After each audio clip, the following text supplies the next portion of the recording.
Did you know that you can make shulkers defend you from other mobs? Or that pandas can actually eat cake? Coming up are 31 mob facts that you probably didn't know. Iron golems are meant to be the great protectors of villages, but under rare circumstances, a golem will actually go out of its way to kill a villager. After winning a raid, villagers will set off fireworks to celebrate your victory. But if one of those fireworks hits a roof and damages a golem, it's game over for the villager. Firework safety is no joke, bro. Apparently, if you use commands to join a team and add a shulker to it, it'll actually become your friend and helps defend you from mobs and enemy players. I don't know about you, but this seems like a tower defense minigame just waiting to happen. Pillagers can also become friendly, but you don't even need to use cheats to do it. All you need to do is make them shoot at you until their crossbow breaks. After that, they decide to give up fighting and just leave you alone. Every single type of zombie can spawn as a chicken jockey, including the drowned. Unfortunately, the drowned will immediately dismount the chicken, so getting an intact drowned jockey for your collection will be a challenge. But if you ever see a random chicken floating in the middle of the ocean, now you know why. If you use commands to summon an untamed wolf that's sitting, it'll actually still be able to move around. Depending on the kind of dog you have in real life, this might make the game just a little more relatable for some people. For the first 11 days they existed in the game, cows didn't have horns or their characteristic brown color. Instead, their fur was black and white. Not only that, but they made completely different sounds. Have a listen.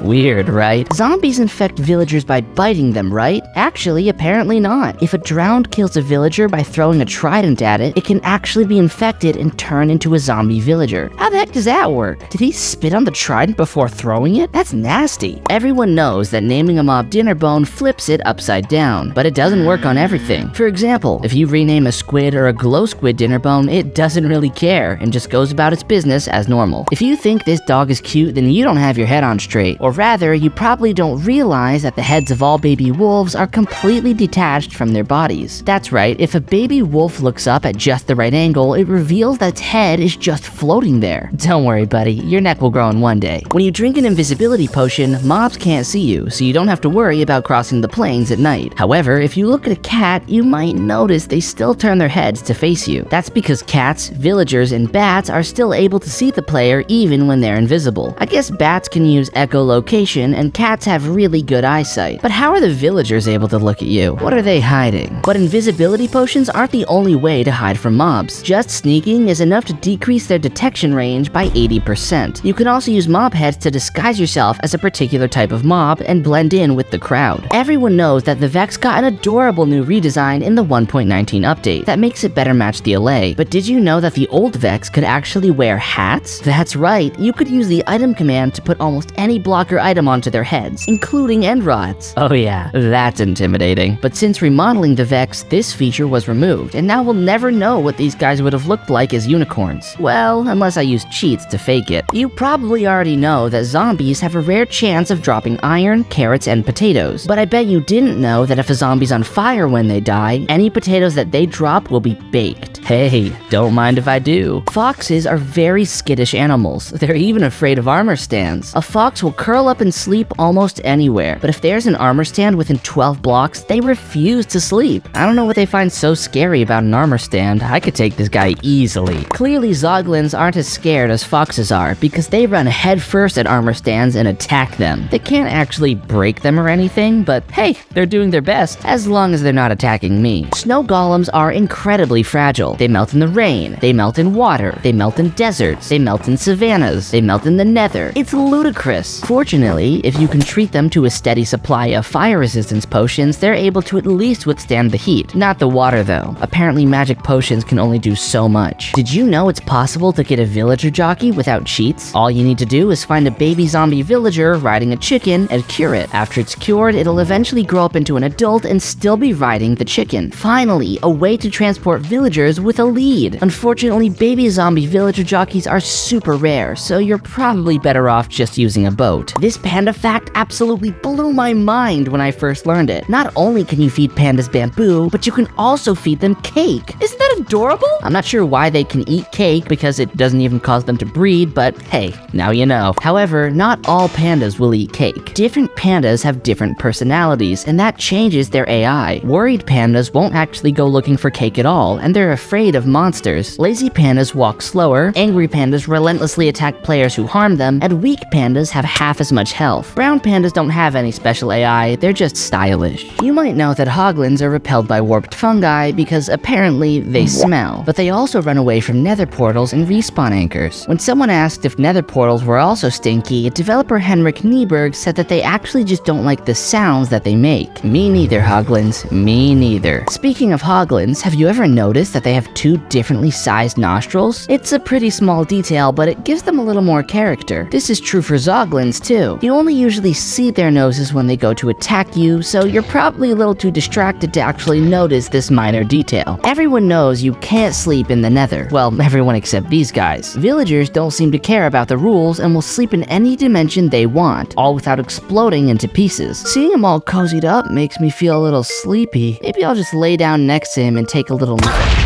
When skeletons were first added, they didn't have bows, and they shot these weird purple arrows. These couldn't immediately be picked up, but would eventually turn brown, allowing you to collect them for an infinite supply of arrows. You probably know that ocelots were replaced by cats in the Village and Pillage update, and can no longer be tamed. That being said, you probably didn't know that you can still approach them and feed them, which makes them trust you. Trusted ocelots don't run away, and they can be bred to make baby ocelots. Do they do anything else? Well, no, not really, but it's nice to know that they still want to be friends after all this time. If you see a zombie in full diamond gear, you might want to avoid him, but it's important to remember that any zombies wearing gear will give you extra experience points. Maybe it's a little risky, but hey, it could be worth it. Mushrooms hit by lightning turn brown. Alright, big whoop, why should you care? Well, if you give them a flower, you'll be able to milk them and get suspicious stew. Depending on which flower you use, the stew will give you one of 9 potion effects, including regeneration, fire resistance, jump boost, saturation, and night vision. Who needs a brewing stand? I'm just gonna start farming oxeye daisies instead. Bats are known for being completely useless and having no features, but this even extends to things like redstone components. If you try to get a bat to activate a pressure plate or a tripwire, it's just not gonna happen. Bats are programmed to not interact with these blocks at all, so if you wanted a bat-based random input generator, I'd try looking for a different mob. Like bats, rabbits also don't have many features, but one of the few things they can actually do is steal your carrots. That's right, if you let a rabbit have access to your carrot crops, they will absolutely steal any fully grown carrots for themselves. Thief! Get back here! Well, I guess goats are officially the toughest mob in the game. If a goat rams into a player wearing a piece of armor enchanted with thorns, it will never inflict damage to the goat. Additionally, if a goat rams into a hostile mob, that mob just doesn't attack the goat. Maybe they're too scared to retaliate. I mean, I would be. Piglins live in the nether, so you'd imagine they're pretty used to fire by now. But apparently soul fire scares them. Even if you just place a harmless little soul torch on the ground, they'll run for the hills. Don't think this will completely protect you, however, because if they're mad at you, they easily get over their fears and walk straight through that barrier of torches. Baby turtles already have the award for the smallest mob in the game, but they might just be the unluckiest mobs in the game too. They're not only attacked by cats, wolves, and foxes, but are also attacked by zombies, skeletons, zoglins, husks, drowns, strays, and wither skeletons too. What do all these mobs have against baby turtles? What did they ever do to you? Let me know how many of these facts you knew down in the comments below, and I'll see you in the next one.